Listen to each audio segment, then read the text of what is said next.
GG! Okay, good day everyone. Ngayon, aaralin na natin yung compression members. We were done with the tension members, so punta tayo dito sa compression. So, isa-try natin i-cover yung basic formulas na gagamitin or ginagamit sa compression. Of course, there are a lot of formulas dito, lalong-lalo na kung i-check talaga natin or susundin natin lahat ng nakalagay sa NSCP. There are various cases. Pero for this lesson, we will be studying yung pinaka-common, yung pinaka-basic. Okay, so from there, kapag naintindihan na natin yon, nakuha na natin ng concept, then yung marami pang cases kay NCP, although matrabaho, if ever lang na kailangan nyo, kayang-kaya nyo na yan. Okay? So anyways, let's start with this one. Introduction natin, or introduction muna tayo. Si compression members, pinaka-common dyan yung column, it carries compression, right? As compression members nga yung tawag. So, maraming parts ng structure if we are talking about a building in particular, isang bahay. Ang common na compression members dyan, meron sa mga trusses natin, yung top chords natin, yung bracings. Okay, merong bracings na ang dala ay tension. And of course, meron ding bracing na ang dala naman ay compression. So, gumagamit tayo ng mga flanges, ng built-up section. So, of course, kapag magde-design ka, depende yan sa'yo. And, punta na tayo dito sa ano ba yung pinaka-common. Okay? So, ang common na compression member is of course column. So, yun yung mga straight na nakikita natin sa buildings and familiar na tayo doon. Okay? So, meron din namang iba pang compression. Tulad na nabanggit ko kanina. And isa na dito yung tinatawag na strut. Okay? So, para yung bracing, so ano ba ang purpose niyan? Magbigay lang ako ng isang example. So, meron kang dalawang, let's say, pwedeng column. Okay, column na lang. Nakatayo eh. Okay, column.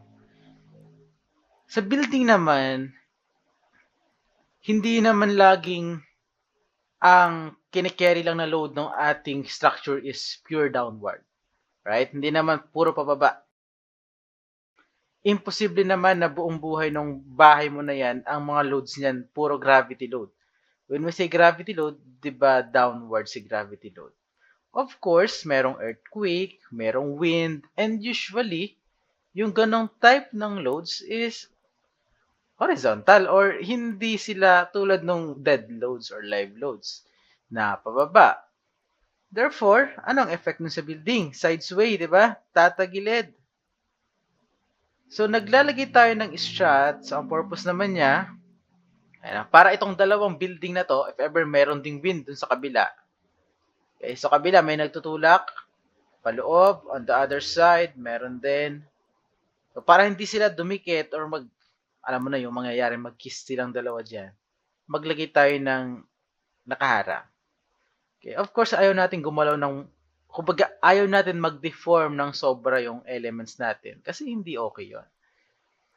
So, although merong strat dito sa book or dito sa discussions natin, may times na pag sinabing or pag may binanggit tayong compression member, by default, column ang tinutukoy natin doon. Kaya yun din talaga ang pinaka-common, si column. So, yung column and compression, so ginagamit natin yan interchangeably. So, para lang aware tayo. So, now, since we want to analyze and design columns, ano ba yung mga possible ways na siya ay mag-fill? Kasi importante, para ma-predict natin yung magiging behavior niya, para malaman natin kung paano siya iintindihin, ano yung effect ng loads kay column, dapat alam natin yung possible ways kung paano siya makaka-experience ng failure. Si tension, ang failure mode nun, di ba, pwedeng by yielding, by rupture. Tension member, pwedeng black shear. Okay, those are the three common possible scenario kung kailan mag-fail ang tension member. On the other hand, si compression, merong tinatawag na flexural back. So, ito yung nangyayari when a column is being subjected or parang ang nangyayari, although column siya, para siyang beam ang nangyari sa kanya. Pero compression ang in-apply mong load. Paano yun? So, ano ba yung nangyayari sa beam? Di ba nagbe-bend? So, ito yung beam mo normally. So, nag-bend si beam, gumanon. Okay, so gets naman kung bakit ganyan na nangyari sa beam kasi nandito yung load. So, okay lang tayo doon, walang problema. Pero pag sinabi mong flexural buckling, from the word flexure, so kung sana familiar na kayo kasi ito ay ginagamit sa beam. Si flexure or flexural buckling, kaya si column nakatayo, ano yung in-apply mong load? Of course, axial compression load. But kahit ganito yung load, ano yung naging failure ni column? Ganun, gumanon si B. Yun. Di ba parang yung nangyari din sa beam, pero compression yung load. And siguro naman na-observe niyo yan. Imagine mo yung ruler. Di ba? When you push a ruler, pag tinulak mo si ruler, hindi naman agad-agad bumabali. Di ba gaganon to muna siya? Yan. Okay? So, siguro na-imagine mo na. So, that's the type of failure na flexural buckling. So, itong buckling na to, ito ay ma-observe mo sa buong element or doon sa buong member. What do we mean by buong member? Ito yung buong column mo. Yung buong column na yan, gaganon. Okay? Kumbaga global. When we say global, yung lahat, pangkalahatan. Kailangan mo mag-gets yan kasi pagdating sa local backling pa din, pero local. What do we mean by local?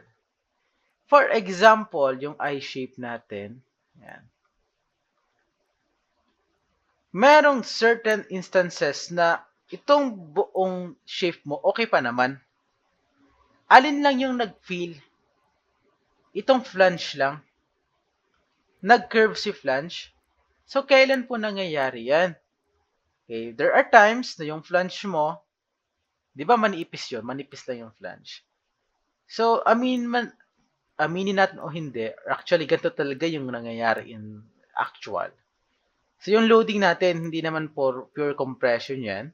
And kahit na pure compression yan, meron tayong tinatawag na slenderness. Okay? So, later on, madidiscuss pa natin yung mga pangyayari dito sa flange that causes the local backing. But because of that particular property ng ating flange, mas malaki or mas nauuna siyang mag-buckle kumpara sa pag-buckle ng kabuuan. So, merong nauuna lang. And kapag nangyayari yon, ang design natin, hindi na siya yung, kumbaga mag-iiba na. Kasi meron ka ng isang particular part ng iyong beam na, well, nag-buckle na siya, nauna na siya eh. Kumbaga, imbis na sabay-sabay kayong, kumbaga habang nagwawalis ka, di ba? Ano ba ang walis? Malakas yung strength kapag sama-sama. Pero ang nangyari dito, merong isa na nauna na. Tapos yung the rest, mamaya, kung kailangan mo yung strength ng pangkalahatan, hindi mo na mabubuo yun. Kasi yung isa, wala na, finish na, di ba? So, yung itong natitira na lang, yung gagamitin mo for design. So, when we are designing the compression member, actually, ayaw natin mangyari to. So, iniiwasan natin yung local backling kasi mahirap yung design kapag ganito. Medyo may additional steps kang gagawin para ma-consider yung pagiging or yung paghina ng member mo because of this local backling. So, majority ng discussion naman natin is iikot sa flexural backling because tulad ng nasabi natin, medyo complicated na to and if needed talaga, so kayo na to, kayo na ang gagawa, kayo na mag-aaral nito ng local backling. So, hindi naman siya sobrang hirap, but it is true na additional step siya. So, matrabaho talaga. And then, yung flexural torsional backling, may kasamang flexural, pero may torsion din. So, at this point, I hope familiar na kayo sa torsion. Sana. So, tingnan nyo yung nangyari. Hindi ko na pa hahabaan, tingnan nyo na lang yung nangyari sa figure. Sa flexural backlink, yan ah. Okay, ito na yung pinakita ko kanina, di ba? Gets na gets, di ba? Torsion. Uy, parang alam mo yun yung kapag nakatayo yung ano, yung mga nasa pageant, yung isang tuhod nakabalay, yung ganon. So nag-apply ka ng load, actually hindi sa gitna yan. May kasamang torsion yan, may kasamang rotation, kaya alam mo yun, yung para siyang gets nyo na yun, di ba? Yan. Yung isa lang yung gilid, yung isa pa ganon. Yung isa pa ganon. Yan. Ay, bakit green? Ibang kulay na pa ganon. Yan. Okay? And then, yung flexural torsional backlink, eh di syempre, magkasama na. Right? Kasama na siya dito. May flexure, so, nag-ganon, nag-bend, tapos may torsion, so, umikot din at the same time. And, ito naman yung local backlink. So, ito yung tinutukoy ni sir. Nakita mo? Nag-apply ka ng load, hindi lang kita dyan, kasi ano, nakat na ng cameraman. Ito, may load dun sa gilid. Pero, anyari dito, boss. Ito mo? Okay naman eh. Yung akala mo okay ka lang from the surface, pero pag tumingin ka doon sa likod, wow. 'Di ba? UP na siya. So when we say local, 'di ba, kung mahina-hina ka, parang akala mo okay pa yung buong section mo, pero itong part na 'to, sumuko na siya. Nagbakel na siya. Syempre ayaw mo nun. 'Di ba? So iniiwasan natin 'yan, pero meron times talaga na nandiyan pa rin, nangyayari pa din. And ito naman ay, 'di ba, ang shapes naman natin is predetermined na or nasa AI as in manual na. Ibig sabihin, may mga shapes talaga doon na slender or ganito yung nangyayari kapag yun ang ginamit mo. Automatic na siya, kumbaga. So, syempre, iniiwasan mong gamitin yon. Pero kung kailangan talaga, hindi tayo magagawa. Pero, most of the time, tinatry siyang iwasan. So, kasi nga, pinapahirapan ka sa pagde-design. Ayaw mo nun, di ba? So, that's local backlink. So, importante na maintindihan mo yung lahat ng klase ng failure na yan. Wala lang, para masaya ang buhay. Pero, maganda, gets mo, di ba? Para pag tinanong ka sa anong gagawin mo, bakit ganito ang ginawa mo? Kasi sir, kasi ang failure niyan is flexural backlink. Di ba? Kapag may torsion, hindi punta ka sa NSCP kasi hindi ko tinuro. Hanapin mo yung torsion, madaming formula doon. Kayang-kaya mo yun. May tiwala ako sa iyo. Okay, next tayo. Ito naman ay common that the longer common knowledge or sa atin at least ng mga CE. Kapag mas mahaba yung column, alam mo na, di ba? Mas malaki ang chance na gumanito. Yan. Hindi mo naman kailangan ng mathematics para maisip yon. Although makikita mo naman sa solution na ganito nga yung mas malaki ang tendency, but yes, kahit normal na tao siguro may isip na mas mahaba yung column, mas malaki yung tendency na mag-buckle. Or hindi naman buckle yung term kasi hindi nila alam yun probably. Tayo lang may alam nun. Magagaling tayo eh. So, alam nila na babaloktot, kumbaga. So, yung measure natin yon, so, di ba yung distance mini-measure natin by meter, yung length. Yung weight, mini-measure natin yung unit nun by mass. Ano ba? Tama ba? Actually, mali yung aking analogy. Pero, yung pala, ang tendency ng isang object to cause a rotation, ang tawag natin, moment, di ba? Yung ability ng object to resist the rotation, ang tawag natin, moment of inertia. Ito naman, the tendency of a member to buckle, ang way natin para ma-measure, is slenderness ratio. Alam mo na to eh. Pero recall lang natin. So, yan ang slenderness ratio. Ano ngayon? L over R. Slenderness ratio. Yan. Sana wala ka pang amnesia. Ayaw natin nun ha. Walang na may amnesia. Bawal yun dito. So, si slenderness ratio, siya yung measure natin or tendency natin or tendency ng member to buckle. Okay? L over R. Actually, maliit na yung R kasi yung radius of gyration, diba, ganito, R lang. Anyways, that's it. Okay? Punta tayo sa next part. Yan.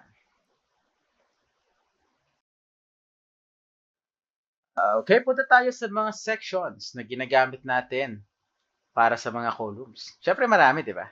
Para isa-isahin natin yung mga common. Magkaroon kayo ng idea kung ano yung gagamitin ninyo if ever magdi-design ka. Probably sa capstone yung gagawin yon. So, magka-idea na tayo. So, maraming possible, of course. And bibigyan ko na kayo ng idea. Although meron tayong mga babanggitin na common dito, and actually better na sundin to. At the end of the day, ikaw yung designer. Okay? So, pwede ka mag-research and it's actually better na mag-research. Tumingin sa mga kung ano na yung nandyan, ano yung usually ginagamit. But, hopefully, hindi kayo malimit ng mga knowledge na yon. Instead, gamitin niyo yung information na yon para masigurado niyo na yung pipiliin yung section is talagang applicable para dun sa inyong gagamiting structure or gagawing structure. Of course, hindi lang structural yung kinoconsider natin. In actual, nandyan yung cost, nandyan yung availability. Sa lugar ninyo, available ba yung section? Kahit ito yung gusto mo, hindi mo pwedeng ipilit kung hindi naman available sa lugar ninyo. Halimbawa, nandito ka sa Luzon, tapos yung available na material o na section, hindi available sa Pilipinas. Or available lang sa Mindanao kasi nandun yung factory. Or vice versa, nasa Mindanao ka, yung factory nasa Luzon. Pero meron namang available sa inyo na malapit, pero wala, ayaw mong gamitin. So, maraming possible scenario. Okay? But, yes, bibigyan ko na kayo ng idea kung ano yung gagamitin natin. Pares lang naman yung ginagamit usually sa tension and compression. Kasi nga, yung mga nasa manual, AISC manual, pare-parehas lang din naman. So, yun din naman ang gagamitin. Pero, iba na tayo ng kino-consider, of course. Sa tension, primary consideration natin is the area. Okay? Pero dito sa compression, primary consideration na natin si slenderness ratio. Napaka-importante ni slenderness ratio. Pero nandyan pa din naman si area, kailangan pa din natin. Kailangan din natin si inertia, which is related din naman sa radius of gyration. Pero slenderness ratio talaga yung titinan natin. Okay? So, tinan natin yung ilan sa mga common na sections and saan sila ginagamit. Yung mga angles and T's, siguro naman na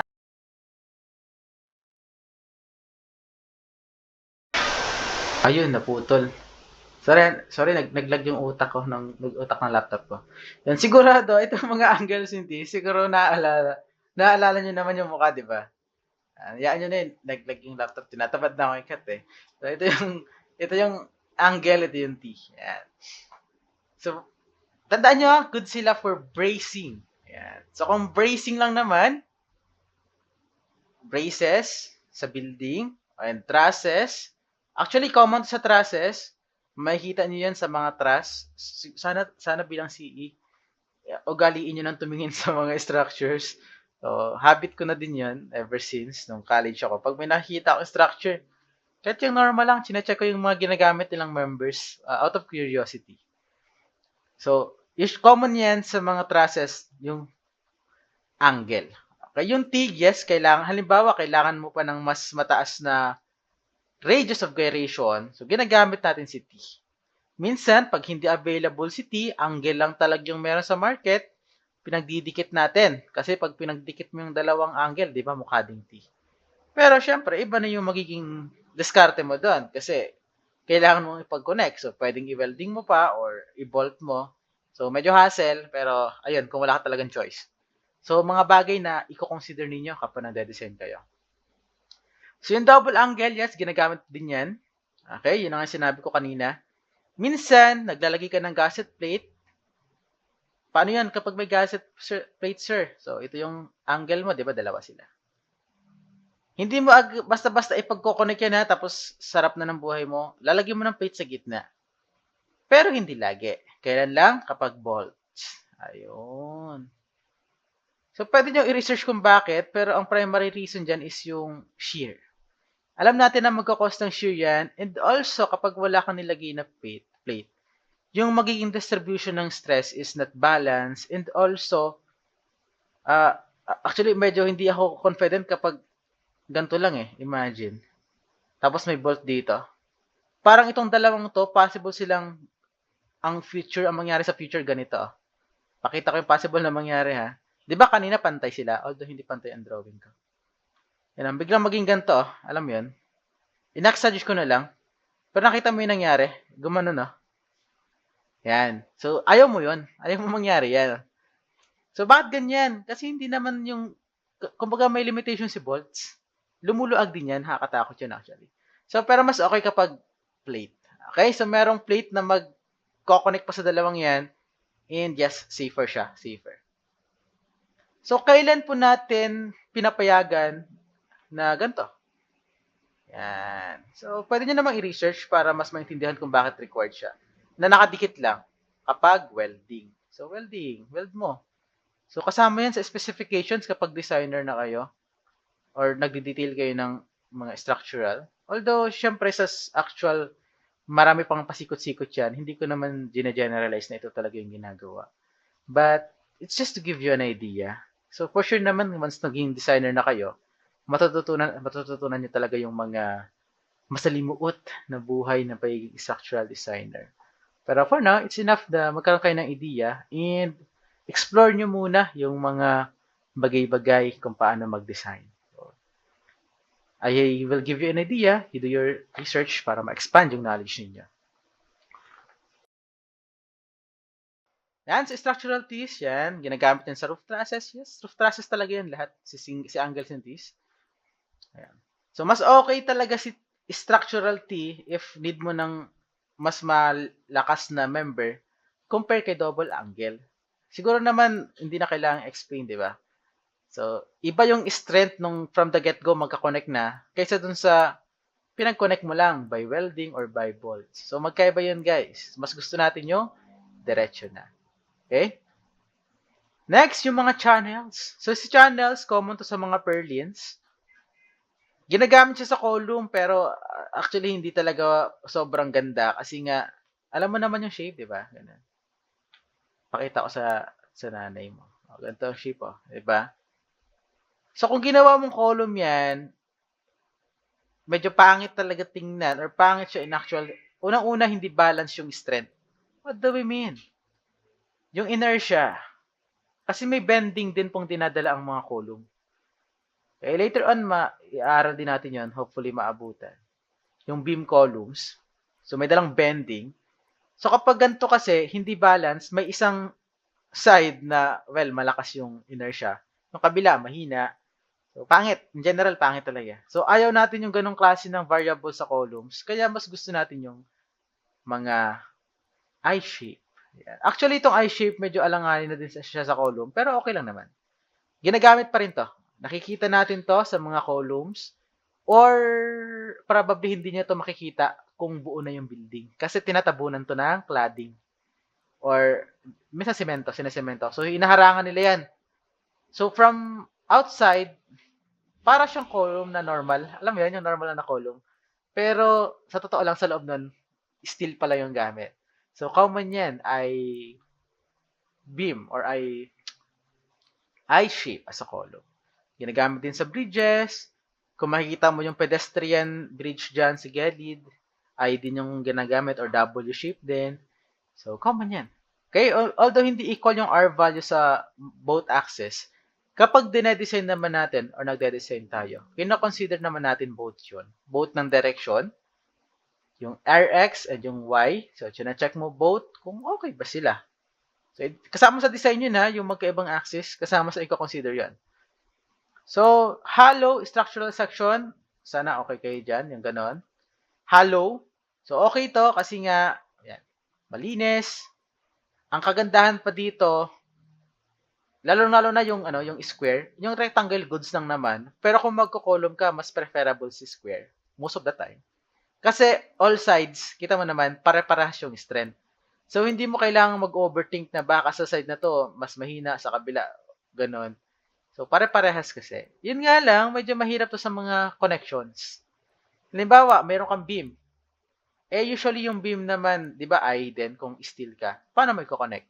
So pwede naman, pero medyo hassle. Kaya minsan hindi siya preferable gamitin as column due to that complexity ng construction. So kasama sa kino-consider yun kapag nagde-design ka, hindi ka basta-bastang gumamit ng trip mong shape. Check mo yung complexity. Sobra ba nitong pahihirapan yung mga trabahador mo?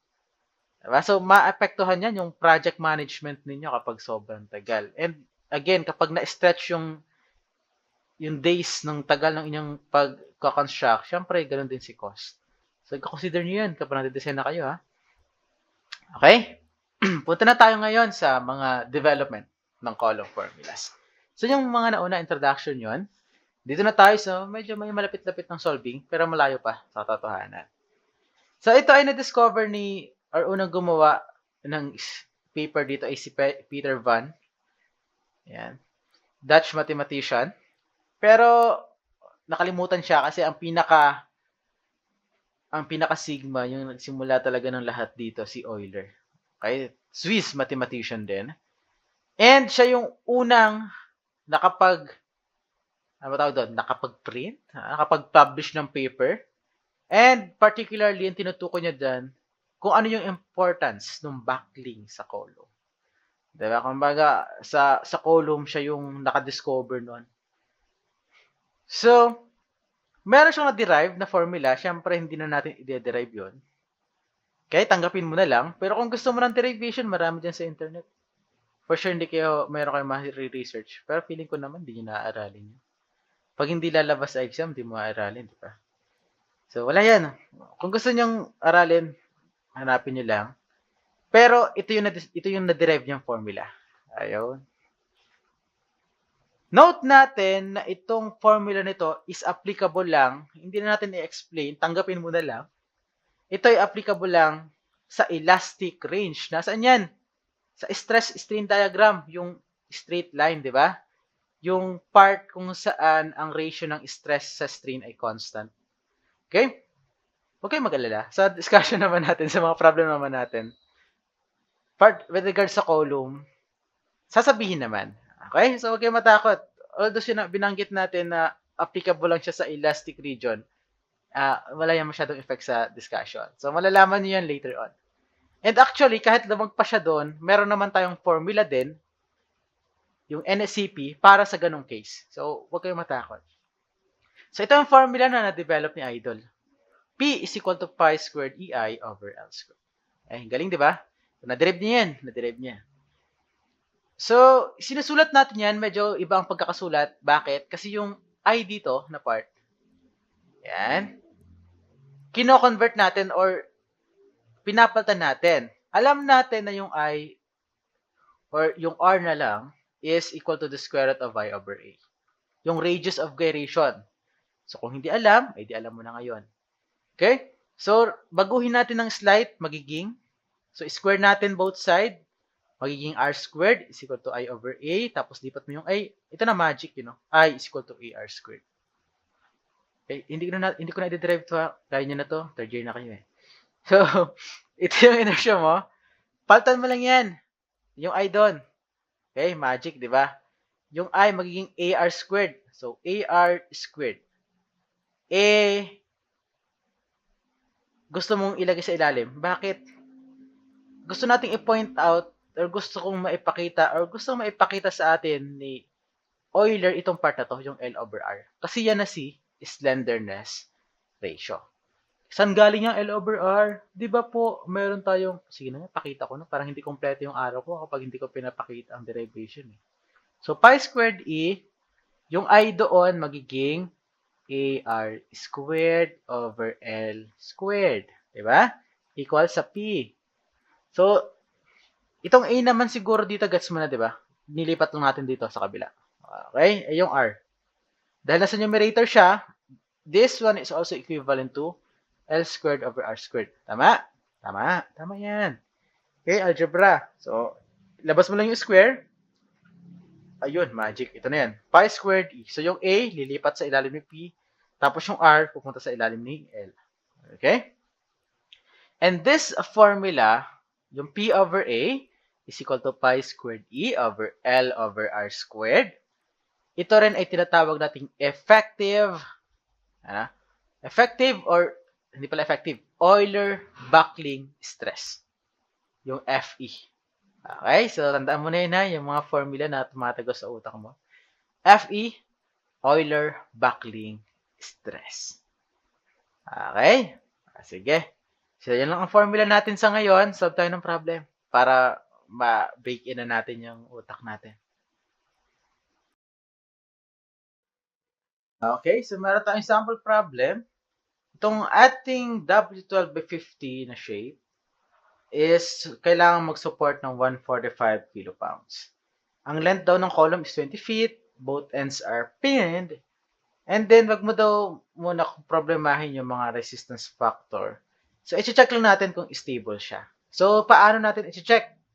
Tingnan natin kung yung nakalagay na load is, well, dapat less than siya dun sa ilan yung hanggang, kumbaga yung kayang dalhin nitong particular column nito before siya mag-buckle. Okay? Kung gaano, actually, i-check lang natin kung adequate siya, basically. So, paano natin malalaman? So, kunin natin yung allowable force. Okay? Allowable compressive load nitong ating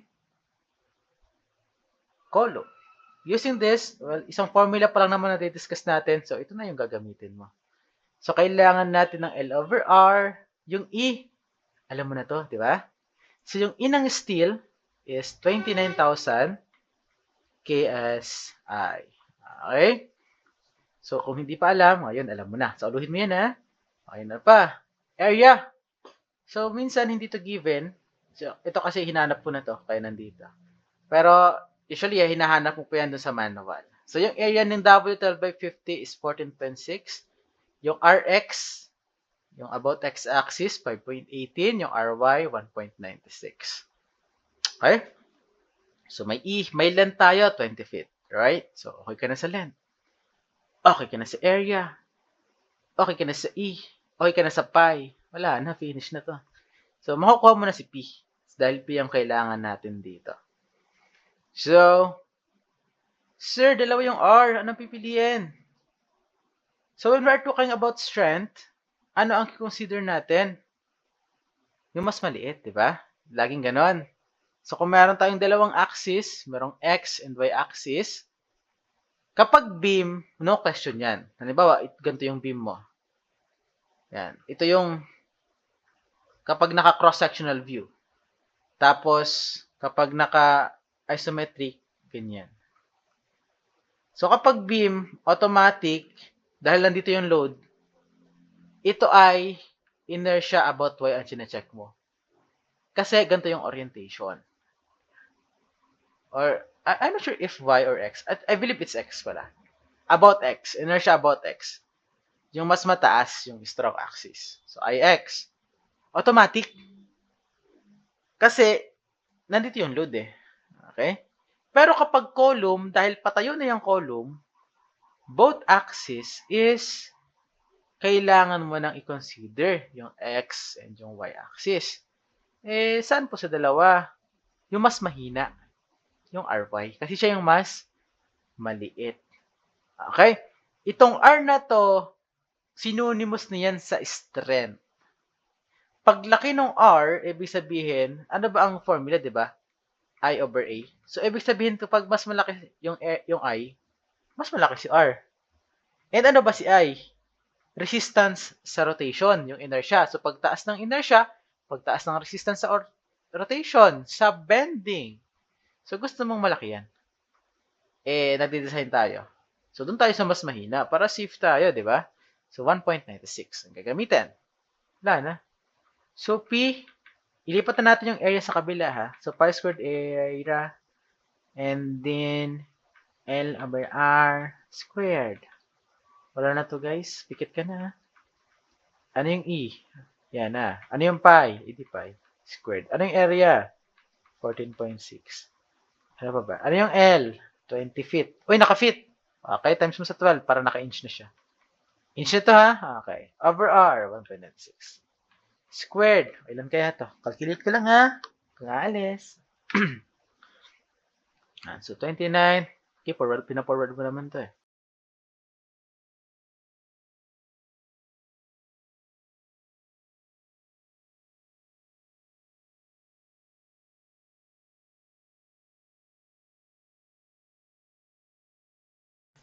278.7. Wow. So, ano lang ibig sabihin nito? Yung 278.7, ito na yung kayang dalhin ng ating column. So, maximum. And ito ay hindi pa naman design. So, kasi nga, wala tayong nilagay ng mga factor. So, hindi naman pinapa-consider. Parang pinapa-compare lang. So, 278 is obviously greater than sa 145. Tama? So, therefore, 278.7 is greater than 145. So, therefore, safe or stable kasi stability ang pinapacheck. So, safe. Safe ka dyan. Basic, di ba? Oh, basic na. Ano pa lang to eh. Break-in pa lang to eh. So, madali talaga to. Next tayo, next.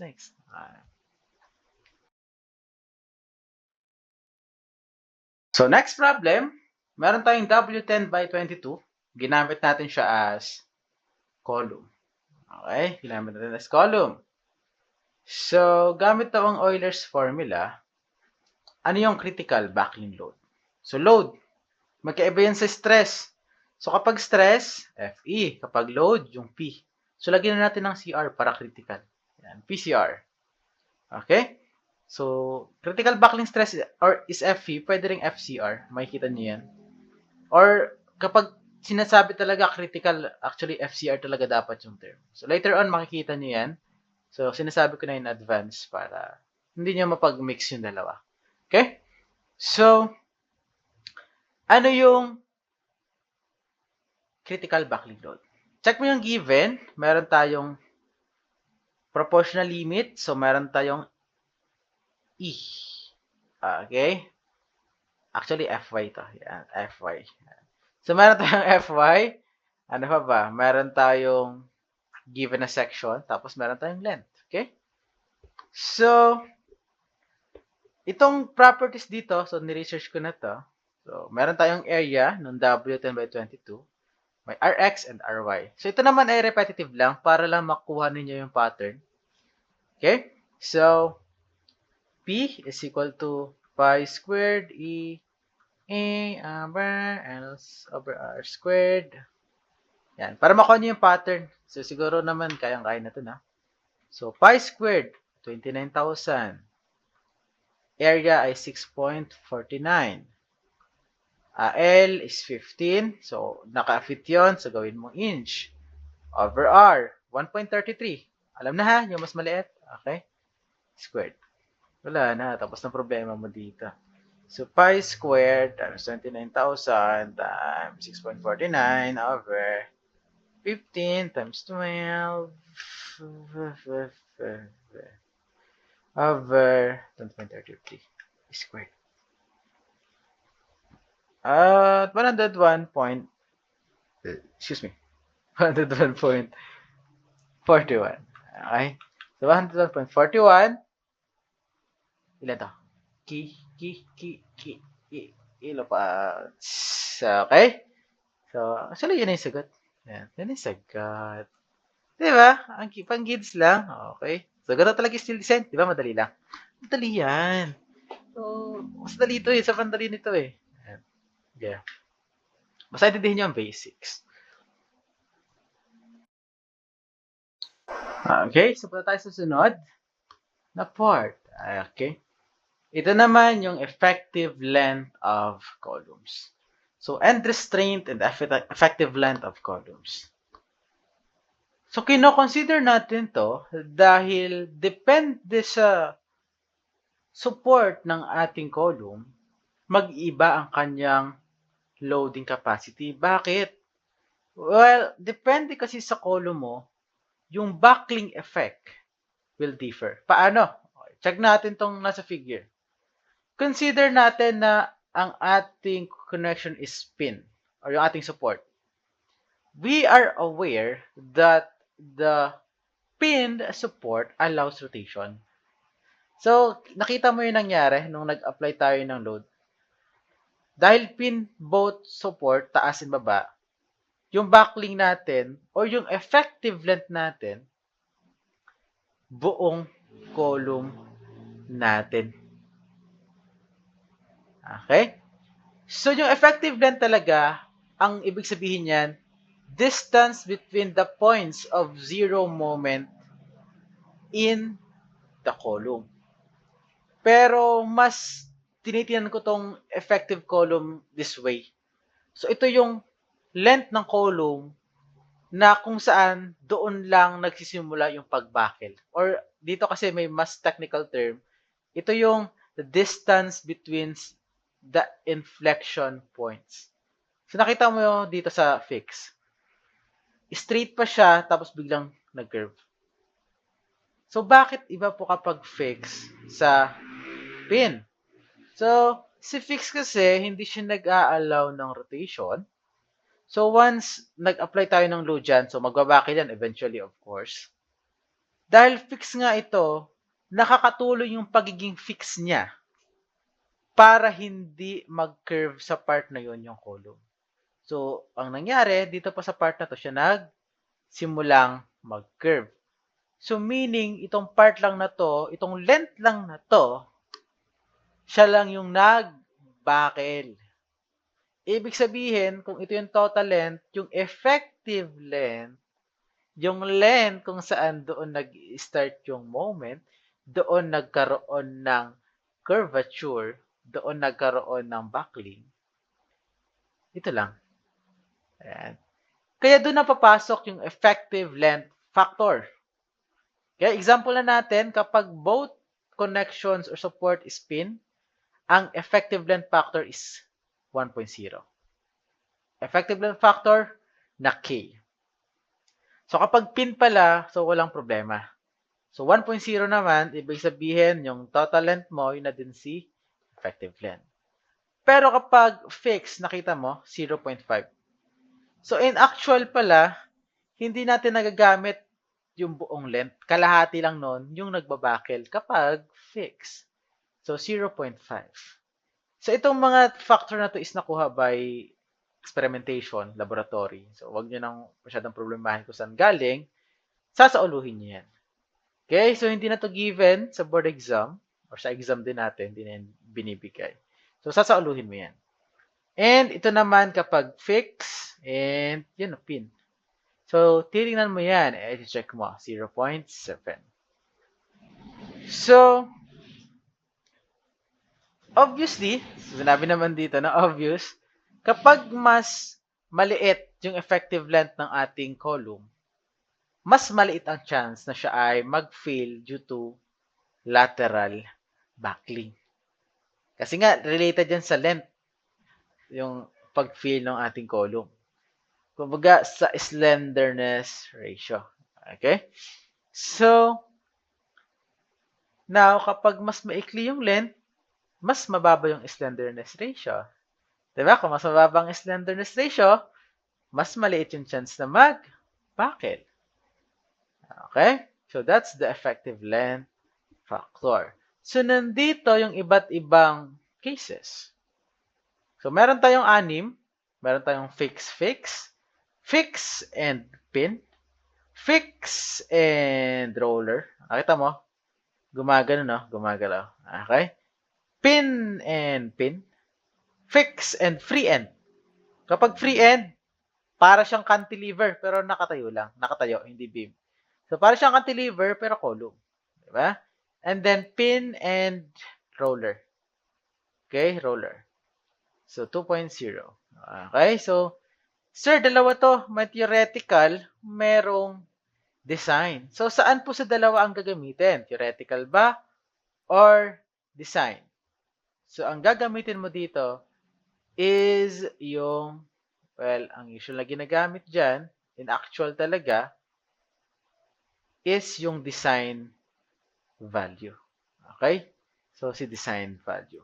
So, yung theoretical, halos hindi naman to nagagamit. Pero, depende yan. Sa exam, minsan binibigay. Okay? So, kapag binigay, edi ang gagamitin natin is yung binigay. Pero kapag hindi, dito ka sa design value. Okay? So, itong theoretical kasi, usually ito ginagamit kapag na-reach kang certain condition. Kumbaga yung theoretical condition, which is actually very rare na mangyari. So, most of the time, yung design. Nakita mo? When ideal conditions are approximated. So, nag-approximate tayo ng bagay-bagay dyan. Kaya, ito yung ginagamit natin. Okay? Ayan. So, ito pala yung mga condition or yung code para lang aware tayo. Rotation, ito ba? Ito. Rotation free, translation free. Rotation fixed, translation free. So, roller. So, sana nag-guess nyo kung bakit siya naging roller, no? Or ito na lang. So, pwede siyang mag-translate pero hindi siya pwede mag-rotate. Okay? Actually, para siyang fixed pero gumagalo siya sideways eh. So, parang roller. Anyways, that's the codes here. Okay, so sasauluhin nyo to ha. Kahit itong mga design value na lang. Yan, mga design value. Pero okay din siguro sauluhin nyo na lang yung theoretical para masaya. Yan. So, sa exam, kapag hindi binanggit kung ano gagamitin, automatic dito tayo sa baba. Yan.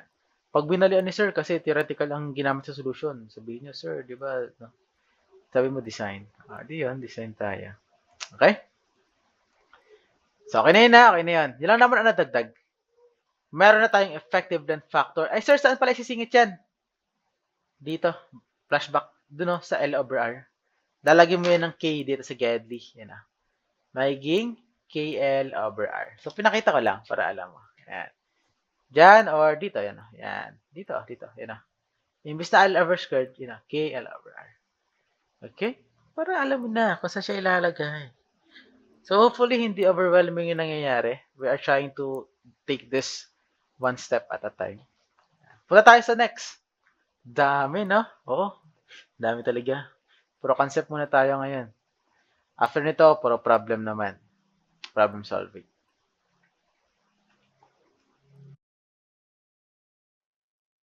So next, yung stiffened and unstiffened elements. So inaaral natin to kasi gagamitin natin yan later on. Or particularly yung kung ano yung pinag-uusapan sa stiffened and unstiffened elements. Yung width and yung thickness ratio. So gagamitin natin yan mamaya. So ano muna si stiffened and unstiffened elements? Dito tayo sa stiffened or unstiffened. Imbes na sabihin yung definition, check mo yung figure. Based sa mga drawing dito, nasaan yung unstiffened? Ito, yung flange. Yung flange. Nakita mo? Yung flange. Or basically, parang ito yung mga element sa ating shape or section na yung kabilang side or yung kabilang edge niya is parang cantilever. Walang support. So, tulad sa flange, ito yung flange normally, di ba? Ito yung web, ito yung flange. Itong part na to ngayon, unstiffened yan. Kasi yung kabilang side, yes, nakakonect sa web. Pero itong kabilang dulo, naka-lutang. So, ano po ba yung effect? Ano yung reason? Bakit sinacheck pa natin to? So, ang nangyayari kasi dito, yung mga unstiffened elements, sila yung pinaka-susceptible or pinakamalaki ang chance na maka-experience ng tinatawag nating local backlink. Nabanggit na natin yan kanina, di ba? Yung local backlink. Kasi unsupported yung kabilang side, so kapag na-apply ng load dyan, mas malaki yung tendency nila na mag-bend. Compared dun sa mga stiffened, tulad ng web. Ito yun, web. Itong part na to. Yung part na yon. Yung part na to. So, ano ba pag stiffened naman? Well, on contrary sa nangyari sa unstiffened, kita mo yung web. Yung taas o yung kabilang edge ng web and yung kabila, parehong may support. So, may chance pa rin na mag-buckle. Pero compare mo naman sa unstiffened, di ba? There's a huge difference between the two. So, yung unstiffened, mas mabilis talaga or mas malaki ang chance na mag-buckle kumpara sa stiffened. So, ano po ba yung chine-check natin dito sa mga elements na to? Well, ang titingnan mo dyan is yung base and yung thickness. Ano yung B? Yan yung width. So, ito yung stiffened element, sinusukat mo yung width to thickness ratio. So, minimeasure natin si width to thickness ratio. And by looking at those data, yung ratio na yon, chine-check natin whether the element is stiffened, or mas magagamit mo mamaya yung term na slender. Siya ba ay slender or non-slender? Okay, so basta, ang gagamitin mo doon is yung knowledge natin sa unstiffened and stiffened elements. Yung width to thickness ratio. So, observe niyo yung figure. Yan yung mga width, ito yung mga thickness. Okay? Kasi kahit ibigay sa inyo ang formula, kung hindi niyo naman alam kung saan titingin, wala na. So, I can't really explain more about this kasi may figure naman. So, i-check niyo yung figure na yan. Ayan. So, dito na tayo sa classifications ng compression sections for local buckling. So, yung section natin, dalawa yung pwedeng bagsakan yan. Pwedeng slender or pwedeng non-slender. Actually, marami pa. Pero dito muna sa part na to, isa-isa lang kasi ba? Kasi ma-overwhelm kayo. Or, actually, ang dami kapag isang bagsakan. Meron pang compact, meron pang non-compact. Pero for now, dito muna tayo sa slender and non-slender. Ayan. So, paano ba nalalaman kung slender or non-slender ang isang shape, ang isang element? So, sa AISC manual, yung mga I-shape natin doon, yung W, yung M, yung S, most of the time, mga slender naman sila. Okay. Non-slender pala rather. Non-slender. So, kapag non-slender, so normal, okay lang tayo dun. Wala tayong problema. Okay? Pero kapag slender, medyo may problema tayo dun. Kasi again, di ba ayaw natin mataas yung slenderness ratio? So, kapag mataas yung slenderness ratio, malamang sa malamang dahil slender yung element mo. So, ano pala muna ang mangyayari kapag slender yung isang element? Okay, so saan mo natin tingnan? So, meron tayong table wherein kukunin mo yung lambda R, tapos i-compare mo doon yung nakuha mong width to thickness ratio ng element. So, halimbawa, yung I, kukunin natin yung width to thickness ratio nun. Compare natin doon sa table, and then kapag sumobra, slender.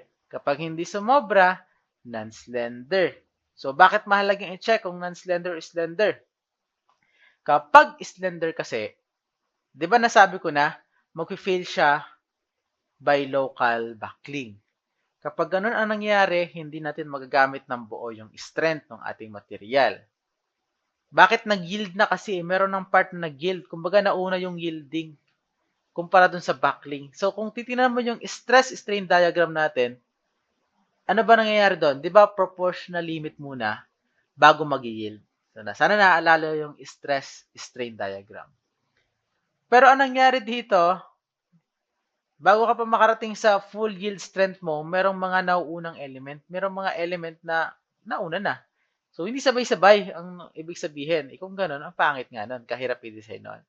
Kaya, nagdagdag ka pa ng reduction factor Q.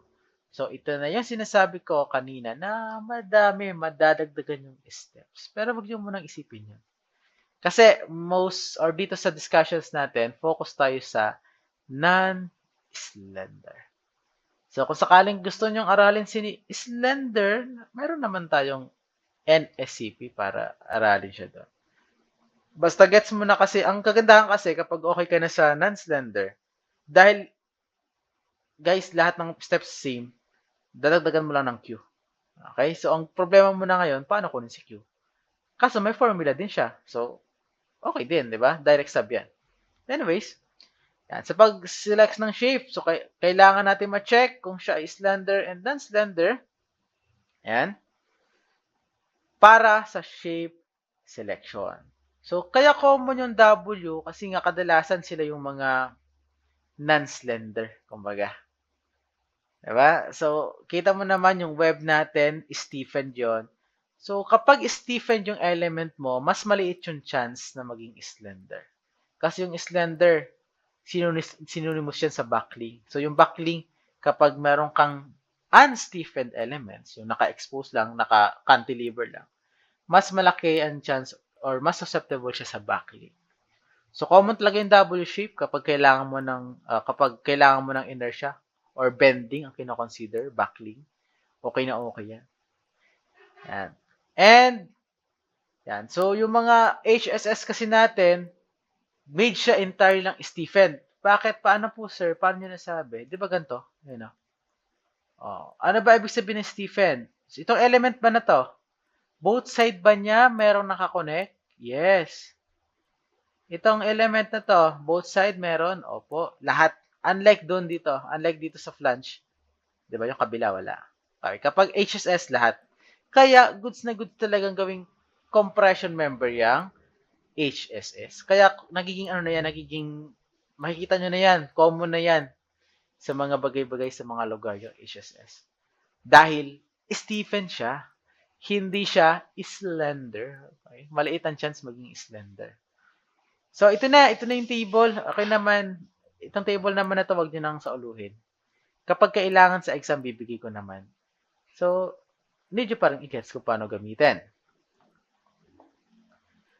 So, para siyang shear log, pero this time, ang purpose lang nito is to check whether slender or non-slender ang ating element. Yun lang ang silbi niya sa buhay mo. I-check mo lang kung slender or non-slender siya. So, kapag siya ay non-slender, ang width to thickness ratio mo ay less than. So, paano po kunin? May figure naman tayo. Pero, hopefully, kung naiintindihan mo yung sinabi ko sa stiffened and unstiffened elements, may gets mo na kung saan ka titingin. Sa width to thickness ratio. Yung width, yun ang thickness. Para sa T, yan. Para sa channel. Okay? So, kapag ganito naman ang case, marami kasing cases yan, dito mo i-compare. 0.56 times the square root of E over F5. Ito yung lambda R natin. So, dyan mo i-compare. So, kapag nalaman mo na siya ay non-slender, proceed ka sa next part. Kapag slender, iba yung step na gagawin. Yun na yung may Q, may extra step. Okay? So, marami pa yan. Merong flanges. Okay? Ito yung formula.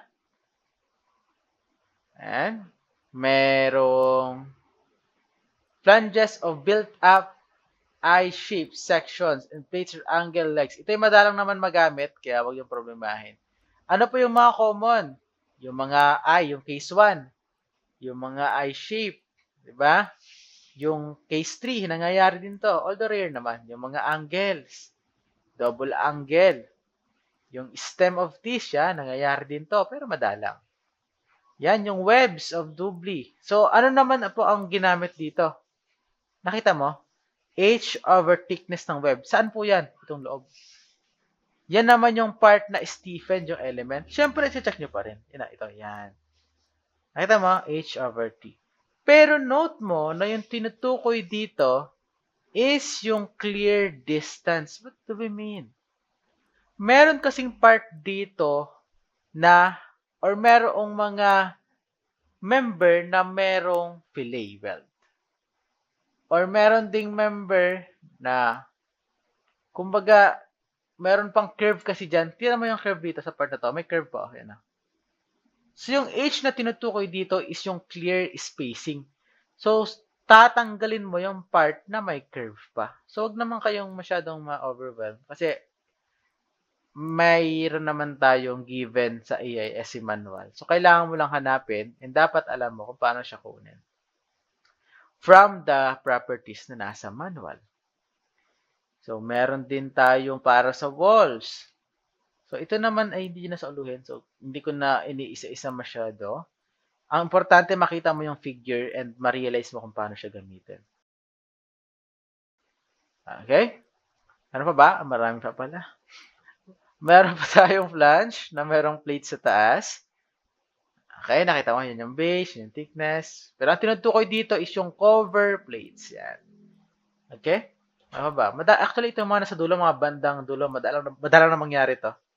Ang common talaga is yung I-shape. May mga built-up din. Yan. Pero pag built-up, usually hindi na chine-check yung slenderness. Kasi parang kapag built up, malaki ang chance okay siya sa slenderness. Well, kaya mga binilt up eh. Diba? So, kapag built up na yun, mas matigas na. So, mas hindi na siya slender. Ayan. So, round edge says, ito naman. Okay? Ayan. So, hopefully, malinaw sa atin. Ito naman ay makukuha by practice if kulang pa.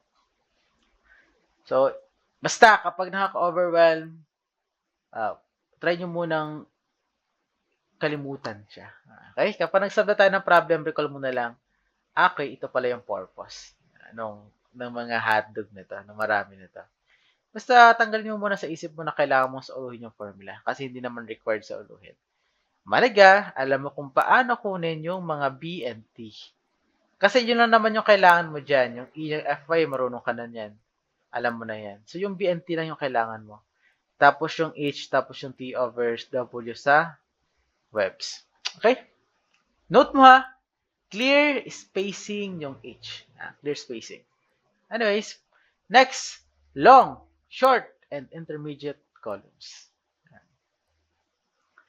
So, sa design ng ating columns, magkakaiba-iba yan depende kung siya ay long, kung siya ay short, or kung siya ay intermediate.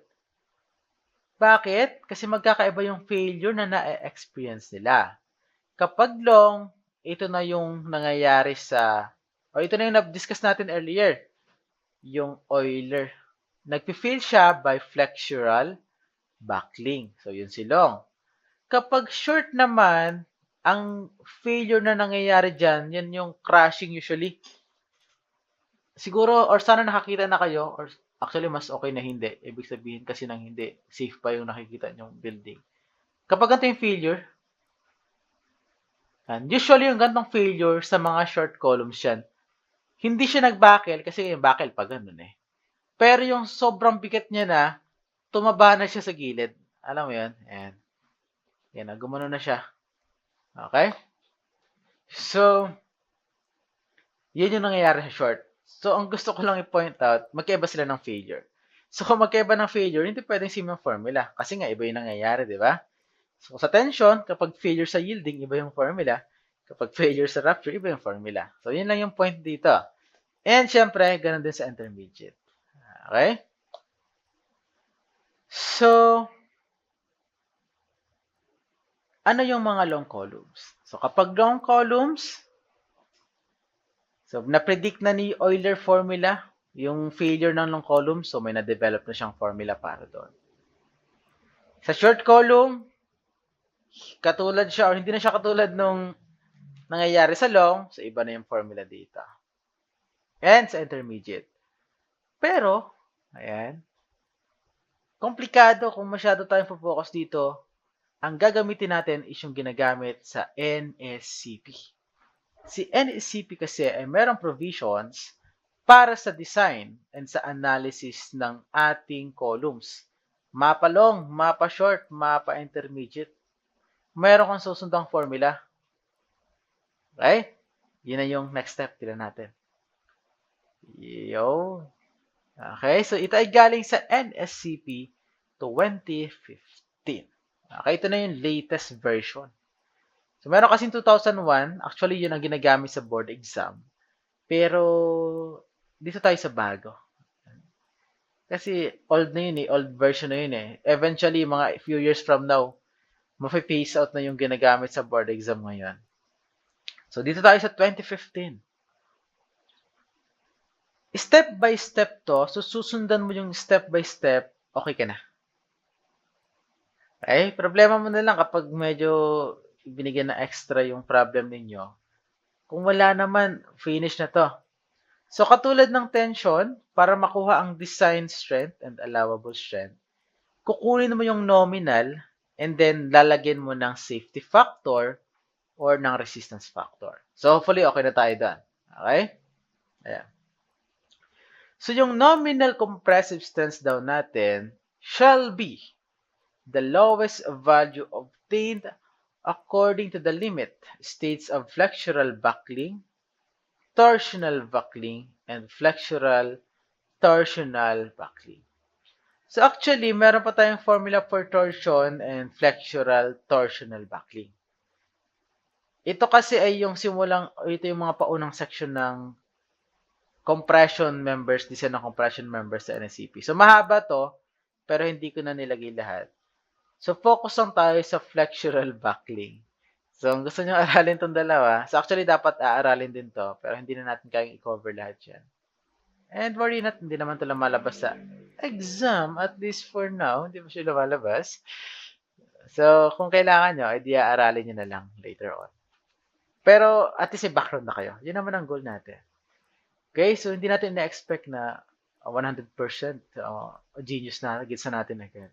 Isa-isa lang, mahina kalaban. Tapos na yung SEM, nasa compressions pa rin tayo sa sobrang dami nito. Madami kasi talaga siya. Yan.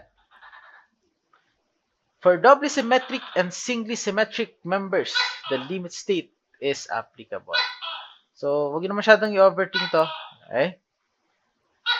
So, dapat talaga i-compare pa natin yung tatlo, pero dahil hindi na natin naaralin yung dalawa, syempre, flexural lang tayo, di ba? Dito tayo sa flexural, base sa NSCP. Pero kung gusto nyo talagang get tamang-tama yung design, so, kunin nyo lahat. Pero okay na tayo dito sa isa. So, assume na lang natin, walang torsion yung building natin. Pero in actual, malaki ang chance may torsion yan. Hindi talaga nawawala yung effect ng torsion. Pero, let's say, perfect yung building natin. So, flexural lang or compressive lang, actual load lang yung meron doon. Na, nasa centroid yung load. So, walang torsion. Okay? So, yung gagamitin mong factor is 9, 0.9, and 1.67. Bakit? Dalawa lang naman yan. 0.75 and 0.9. Gagamit ka lang ng 0.75 kapag merong naputol. So, kung wala namang naputol, buckling. May naputol? Wala. So, walang naputol, 0.9. 1.67 kapag EST. Okay? So, magsi-0.75 ka lang, magsi-0.5 ka lang kapag may naputol na. Or kapag yung failure mo is considering yung pagkaputol. Ayan. So, unang-una, sabi sa NSCP 505.2, so nasa chapter 5 siya ng NSCP, section 2 or chapter 2, yung effective length factor, KL over R, K, for calculation of column slenderness, KL over R, shall be determined in accordance with section 503. So actually, nasabi ko na sa inyo kung paano kunin si K. Di ba yung kanina? Yun na yun. Yung fix-fix, pin-pin, fix-pin. So okay ka na doon. So yung L, laterally unbraced length of the member. Ano ang ibig sabihin ng unbraced? Okay? So, bigyan kita ng example. Let's say ito yung dalawang floors. Ito yung column. So, itong length na to, okay, end to end, that is an unbraced length. Okay? Eh kaso, may mga times, halimbawa, ang gamit mo ay I-shape. So, ano po ba nangyayari? So, si I-shape kasi, mas mataas yung kanyang inertia o yung resistance nyo sa bending about x-axis kumpara sa y-axis, ay y. So, ginagawa natin ngayon, sa IX, wala tayong nilalagay na bracing. Pero sa IY, naglalagay tayo ng brace. So, kung top view to, makikita mo may nakatusok dito, kabilaan. Yan. So, kung titignan mo yung building sideways, kung sa X ka nakatingin, wala ka makikita. Pero pag sa Y, kita mo may nakaharang dito. May nakaganon. May bracing. Para kapag nag-apply ka ng load dito, syempre, hindi siya gaganon. Kasi may brace may nakaharang. So, for those cases na may bracing, hanggang saan yung effective length? So, kung halimbawa, ito yung length mo, tapos may bracing dito, edi ang effective length mo is ito lang. Ayun. O yan yung unbraced length pala. Laterally unbraced length. So hopefully nasundan kung ano ang ibig sabihin ng braced, unbraced length. So yung R is the governing radius. Yung Rx and yung Ry, yung mas maliit. Okay? And then, ayan. Ito pala. Kapag nagde-design ka, ito. Analysis kasi ang dinidiscuss natin. So kapag nagde-design ka, make sure na yung ratio or yung slenderness ratio ay hindi mag-exceed ng 200. So, kung maalala mo sa compression, ang requirement natin ay 300. Kapag tension, 200 lang. Okay? Okay. Ayan. So, ito na. Compressive strength. Okay. Ito na yung gusto nating isolve. Ano po ang compressive strength for flexural buckling ng members natin without slender elements? Actually, sa dinami-dami na pasakali natin simula kanina, ang gusto lang talaga nating malaman ano yung formula, paano mag-solve ng compressive strength ng ating column. Ito na yon. Nandito ka na sa moment of truth. Ito yung formula kailangan mo. Ito ay applicable sa mga compact and non-compact section, pero most importantly, without slender elements. So, dapat non-slender. So, paano i-check? Doon yung table kanina. Yan. So, kapag I yung given sa'yo, or W shape, i-check mo yung flange. Tama? Yun na itong flange. And yung web. So, dalawa po ang i-check mo. Yung B over T, compare mo dito, tapos yung H over TW, yung webs, webs of doubly symmetric, yun. So, hindi lang po isa. Baka akala mo, B over T, tapos ka na. No. I-check mo pa siya sa web. So, dapat yung web and yung flange parehong pasok mas mababa dito sa lambda R. So, dapat parehas nilang non-slender or non-slender. Kapag may isa lang sa dalawang yun, mapa-flange man or mapa-web, ang slender, wala na, finish na. So, yung isang formula na yung gagamitin mo. Hindi na pwede to. Kasi ito ay para lang sa non-slender. So, yung PN natin, ito guys. So, yung PN natin shall be determined based on the limit state for flexural buckling. PN is equal to FCR-AG. So, force times area. Stress times area. Stress yung FCR, ha? So, the flexural buckling stress, FCR, okay? So, ayun, sana hindi nyo mapag-mix up yung FE and yung FCR. So, si flexural buckling stress, FCR, yung FE, Euler buckling stress, yung FCR, flexural buckling stress. Okay? Is determined as follows. Ito na. Actually, ito na yung mga considerations natin. Yung isa dyan ay para sa short column. Ang isa dyan ay para sa long column. Okay? So, ito lang i-check natin. Isa dito para sa short, isa sa long. Yung intermediate, wag yun ang problemahin. Ito lang yung nakalagay sa NECP, yung dalawa lang. So, dalawa lang to. Sa board exam, ito rin yung lumalabas. Kaya huwag nyo i-overthink. Kaya hindi ko na ituturo yung dalawa kasi hindi naman lumalabas sa board exam. Anong gagawin nyo dun? Diba? Baka makalimutan nyo na after ng turo ko kasi hindi nyo naman gagamitin sa fourth year eh. Ito gagamitin nyo to. So, meron tayong flexural buckling stress, FCR. Para makuha yan, ang una mong gagawin, kunin mo si KL over R. Yun ang first step. Okay? Pag nakuha mo na si KL over R, sir, di ba meron tayong Rx, may Ry? Yes, i-check mo parehas. Okay? Yung mas mababa sa dalawa, yun ang mag-govern, yun yung gagamitin mo. Okay? Kasi Rx. So, obviously, mas maliit or mas malaki yung slenderness na lalabas kapag yung ginamit mong R is yung mas mababa. Ayan. Okay? So, ano yung mag-govern dito sa dalawa? Sa KL over R, yung mas malaking KL over R. Slenderness ratio. Yan. So, makikita nyo naman sa mga sample problem natin yung tinutukoy ni sir. Okay? But ang goal natin, mapapunta tayo sa safe part. So, obviously, kung tayo ay magde-design or kung tayo mag-analyze, i-check natin yung worst case scenario lagi. So, kailan mangyayari yung worst case? Kapag mataas yung slenderness ratio ng ating object, mas mataas yung chance na mag-buckle. So, kailan siya mas mataas yung chance na mag-buckle? Kapag mas maliit yung RY. So, para hindi kayo malito. Ayan.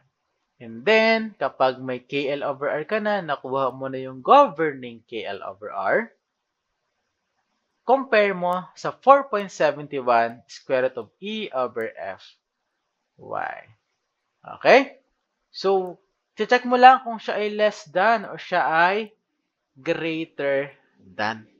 So, nung NSCP 2001, naka-indicate pa dyan kung nasaan yung short, nasaan yung long, and nasaan yung intermediate.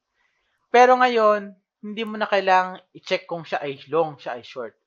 I-check mo na lang kung pasok siya dito sa ratio na to. So, kung siya ay less than and equal, ito yung formula. Kung siya ay greater than, ito yung formula.